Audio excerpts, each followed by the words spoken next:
Olá pessoal, tudo bem? Esse é mais um vídeo escatológico que visa ampliar ainda mais o seu conhecimento acerca das últimas coisas. E se você ainda não nos segue nesse canal abençoado, que ensina palavras maravilhosas, ao mesmo tempo muito conhecimento bíblico, de erudição bíblica e principalmente voltado às profecias, aos eventos que ainda hão de acontecer, siga o nosso canal, aperta no sininho aí, olha nossas redes sociais, tem todos os nossos contatos para que você entre em contato conosco, esteja nos seguindo e recebendo os nossos materiais e de alguma maneira abra o seu coração para aquilo que Deus quer falar conosco. Nós estamos tratando, nos últimos vídeos, nós estávamos tratando sobre a campanha do Armagedon. Agora nós vamos entrar numa outra temática e nós vamos tentar responder a seguinte pergunta: como é que vai acontecer as invasões dos exércitos nesse tempo tribulacional? E em primeiro lugar nós queremos dar um destaque à invasão pelos exércitos do anticristo. Está lá em Daniel 11, 40, no versículo 40 a 45, ele fala de como será essa invasão do anticristo com relação à terra da Palestina, terra de Israel, tá bom? Então nós precisamos compreender um pouquinho isso. A invasão da Palestina, ou da terra de Israel, pela Confederação do Norte, trará então a besta aqui, o anticristo e seus exércitos em defesa de Israel. Até porque nesse momento ainda o anticristo tem uma espécie de pacto com o povo judeu. E essa invasão será apresentada lá em Daniel, como nós estamos falando, capítulo 11, de 40 a 45. Olha só o que diz a palavra de Deus. A Bíblia diz assim, na parte B do versículo 40: e entrará nas suas terras, e as inundará, e passará, e entrará, e passará. E entrará também na terra gloriosa, e muitos sucumbirão. Mas do seu poder escaparão estes, Edom e Moabe, e as primícias dos filhos de Amon. Estenderá a mão também contra as terras, e a terra do Egito não escapará. Apoder-se-á dos tesouros de ouro, de prata e de todas as coisas preciosas do Egito. E os líbios e os etíopes o seguirão. Mas pelos rumores do Oriente e do Norte será perturbado, e sairá com grande furor para destruir e exterminar a muitos. Armará suas tendas palacianas entre os mares contra o glorioso Monte Santo. Mas chegará ao seu fim e não haverá quem o socorra. Daniel 11, do versículo 40, parte B, até o versículo 45. Então, pensando um pouquinho dentro disso que fala as Escrituras no livro de Daniel, é óbvio que é difícil saber as atividades das nações em tela, dentro dessa perspectiva relatada nesse capítulo. Muitos acham que essa invasão relatada aqui em Daniel, é o rei do norte e o rei do sul. Contudo, no versículo 36, você pode prestar atenção, é introduzido um rei segundo a sua vontade. Então, anteriormente descrito nos versículos anteriores como a besta, e as suas atividades parecem então ser aqui esboçadas da seguinte maneira. Os versículos 40 a 45, que nós acabamos de ler para vocês, não podem então estar se referindo às atividades das forças combinadas dos reis do norte, do sul ou do oriente, pois o pronome eles teria sido usado aqui. Já que o pronome aqui é ele, é usado aqui nesse trecho, o trecho deve dizer a respeito das próximas atividades que o rei, segundo a sua vontade, fará. Por isso, Peters, um teólogo também, escatologista, escreve o seguinte, ele nos diz o seguinte: e entrará nas suas terras, essa expressão bíblica, E ele diz, essa talvez seja a oração que tem provocado maior dificuldade entre os críticos, dada a súbita transição de uma pessoa para outra. Ou seja, diz Peters aqui, se confinássemos a essa profecia, seria impossível pela linguagem concluir qual rei que entrará nesses países, se é o rei do norte, ou do sul, ou do Império Romano, mas não somos deixados à mercê das conjecturas sobre esse assunto. O rei que é vitorioso na hora do fim pode ser identificado em Daniel 2 e Daniel 7, nesses capítulos de Daniel, e no Apocalipse 17. como a quarta besta, ou seja, o poder romano. Então, usando aqui outras profecias, essas que nós relatamos como intérpretes, o pronome ele aqui nesse trecho de Daniel se refere obviamente ao poder romano sob o seu último líder, ou seja, o anticristo, que invadirá outros países, implicando que o rei do sul e o rei do norte não vão obter sucesso contra ele. É o que fala G.N.H. Peters na sua obra Theocratic Kingdom, ou o governo teocrático, né? O reinado teocrático, volume 2. Então, desse trecho que nós lemos de Daniel 11, como nós falamos aqui para você, pode ser visto vários aspectos a respeito dos movimentos militares desta invasão. Primeiro, a movimentação militar se inicia quando? Quando o rei do sul se volta contra a aliança besta falso profeta. Está lá em Daniel 11:40. O que ocorre também no tempo do fim, ou seja, no período tribulacional. Segundo destaque que nós damos aqui é que a Confederação do Norte, cabeçado pela Rússia, junto com o Irã, alia-se ao rei do sul, sul aqui é o sul da Palestina, o norte da África, as nações ali do norte da África, ao sul de Israel, e ataque então a besta com uma grande força terrestre e marítima, conforme Daniel relata no capítulo 11:40. Jerusalém então é destruída por consequência desse ataque, conforme Zacarias 12:2. E os exércitos da Confederação do Norte, por sua vez, são destruídos de maneira sobrenatural, conforme relatados em Ezequiel 39 e Zacarias 12:4 também. O terceiro destaque que nós damos aqui é que todos esses exércitos da besta entram na Palestina, segundo Daniel 11:41, e conquistam o território, conforme nós vemos no versículo 41 e 42. Ou seja, Edom, Moabe e Amon escaparão, né, que eram nações naquele tempo. E evidentemente nessa hora que a aliança do Apocalipse 17:13 é formada aqui. Quarto destaque que nós damos é que enquanto estiver estendendo o seu domínio ao Egito, uma notícia alarmante é levada ao anticristo, ou à besta aqui, segundo nós lemos no relato de Daniel, profeticamente, Daniel 11:44. Pode ser a notícia da aproximação dos reis do leste. Lembrando sempre que os reis do leste são aqueles que vêm do Oriente, provavelmente cabeçado pela China, conforme relatado em Apocalipse 16:12, que se reuniram por causa da destruição da Confederação do Norte. Até porque eles têm aliança, né, com o Norte. Você pode ver, a China, a Coreia do Norte tem aliança com quem?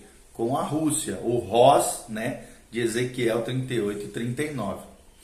Tá bom? Então, se reuniram por causa da destruição da Confederação do Norte, a fim de desafiar também os reis do leste, desafiar a autoridade da besta. Então, após a destruição da Confederação do Norte, os reinos do leste, os do Oriente, né, cabeçados provavelmente pela China, virão contra Israel, passando pelo rio Eufrates, que seria um divisor natural de águas, né, do Oriente da região Oriente para o Oriente Médio, ali para a região de Israel, vão passar a seco ali, conforme descrito profeticamente na palavra de Deus. Quinto destaque que nós damos aqui é que a besta transfere então seu quartel-general para a Palestina, a partir de Jerusalém, e lá reúne os seus exércitos para defender, entre aspas, o povo judeu. É o que nós vemos em Daniel 11:45. E lá então ocorrerá a sua destruição, né? Ou seja, a destruição de quem? Do anticristo, conforme relatado na Bíblia e também em Daniel 11:45. Outra coisa muito importante é nós compreendermos como é que vai ser a invasão pelos exércitos do leste. Do leste é esse que eu estou falando, do reino do Oriente. Apocalipse 16:12 revela que alguns acontecimentos sobrenaturais acabam por eliminar aquilo que evitava que os poderes asiáticos entrassem na região da Palestina, para desafiar a autoridade do anticristo ou a besta aqui. O Walworth descreve na sua obra The Way, né, of the Kings of the East, ou o caminho dos reis do Oriente, né, ou do leste. Segundo John Walworth, ele diz o seguinte, na verdade o nome da obra é Light for the World's Darkness, ou A Luz para as Trevas do Mundo, traduzindo aqui para o português de John Walworth. Ele diz assim: o ressecamento do rio Eufrates é um prelúdio, né, do ato final do drama profético. e não o próprio ato em si. Devemos concluir então, segundo diz a Bíblia Sagrada, que a interpretação mais provável do ressecamento do Eufrates é que por um ato de Deus o seu escoamento será interrompido, como aconteceu nas águas do Mar Vermelho e do Rio Jordão, relatados na Bíblia, obviamente. Dessa vez o caminho não será aberto para Israel, mas para os que são referidos como reis do leste. A evidência aqui aponta então para uma interpretação literal de Apocalipse 16:12 em relação ao Eufrates. Ou seja, refletindo um pouco dentro daquilo que fala John Walworth, ele diz assim, a identificação, nós pensando aqui e falando, a identificação dessas forças representadas pelos reis do leste não podem ser confirmadas com certeza, mas a sua vinda, ou seja, a vinda dos reis do leste, do oriente, cabeçados pela China, provavelmente, nos leva ao estágio final da campanha do Armagedon. Elas são levadas em direção às planícies de Esdrelon, a fim de travar um combate com os exércitos do Anticristo. Um outro destaque muito importante aqui para nós compreendermos essas batalhas travadas no período tribulacional é a invasão do Senhor e dos seus exércitos. Ou seja, com a destruição do rei do sul pelos exércitos da besta, do anticristo aqui, e com a federação do norte destruída pelo Senhor nas montanhas de Israel, conforme afirmam as escrituras, encontramos duas forças no campo de batalha: os exércitos da besta e os exércitos do rei do leste, ou do oriente. Então, antes que essa batalha possa ser travada, aparece nos céus um sinal, o sinal do Filho do Homem, conforme relata o Evangelho de Mateus 24:30. Seu sinal não é revelado, mas seu efeito é. Ele faz com que os exércitos abandonem a hostilidade mútua entre eles, o reino do leste e o exército do anticristo, e se unem, esses dois exércitos se unem contra o próprio Senhor Jesus, que há de voltar em glória, conforme Mateus 24 nós acabamos de falar. Então João diz, eu vi a besta e os reis da terra com os seus exércitos congregados para pelejarem contra aquele que estava montado no cavalo e contra o seu exército. É o que relata Apocalipse 19:19. Então tal é o cenário aqui das hostilidades finais apresentadas em Zacarias 14:3, Apocalipse 16:14, Apocalipse 17:14 e Apocalipse 19, de 11 a 21. Então esses trechos todos revelam das escrituras que os exércitos da besta e do leste, ou seja, do oriente, juntamente com os exércitos da besta, serão destruídos de maneira poderosa pelo Senhor, conforme relatado profeticamente em Apocalipse 19:21. Então, quando examinamos toda essa campanha do Armagedon, observamos os seguintes resultados. Primeiro, os exércitos do sul são destruídos na campanha. Segundo, os exércitos da Confederação do Norte, encabeçados pela Rússia, são destruídos pelo Senhor nas montanhas de Israel. Terceiro, os exércitos da besta e do leste, ou seja, do oriente, são destruídos pelo Senhor na segunda vinda de Cristo para a implantação do seu reino milenial. Quarto destaque que nós damos é que a besta e o falso profeta serão lançados no lago de fogo e enxofre, conforme afirma Apocalipse 19:20.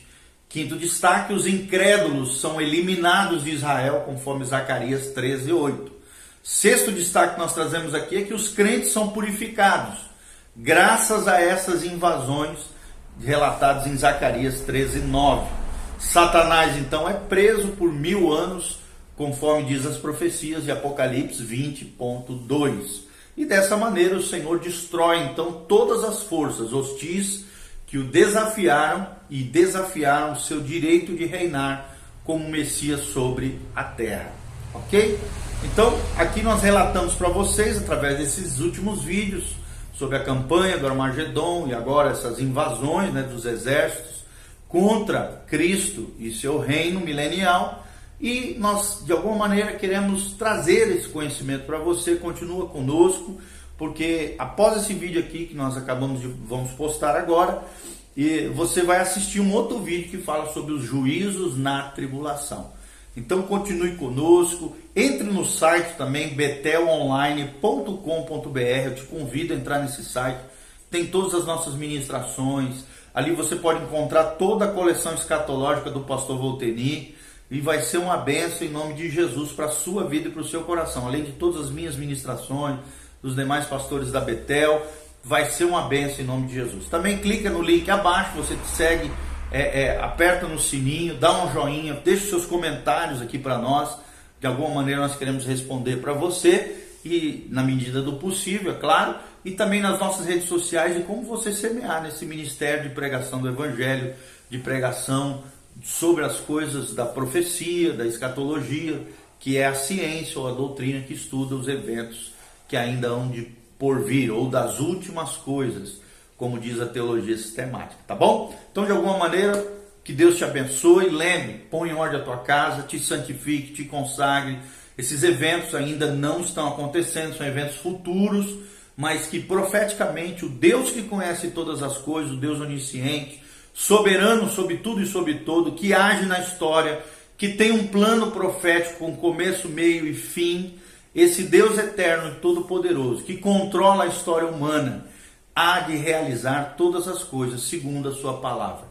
Não é à toa que Mateus 24 diz, passarão os céus e a terra, mas as minhas palavras jamais passarão. Então tudo aquilo que Deus relatou na sua palavra vai acontecer. Quer você creia ou não, quer você acredite ou não, vai acontecer. É um fato, é uma realidade espiritual que ainda há de se perpetuar, de se realizar no mundo físico, natural, para o louvor e glória do nome do Senhor. Conserta a tua vida, te santifique, busque mais e mais a Deus, como nunca antes na história da sua vida, porque Jesus está voltando. Se prepare para encontrar com o teu Deus. Amém? Deus abençoe. Amém e amém.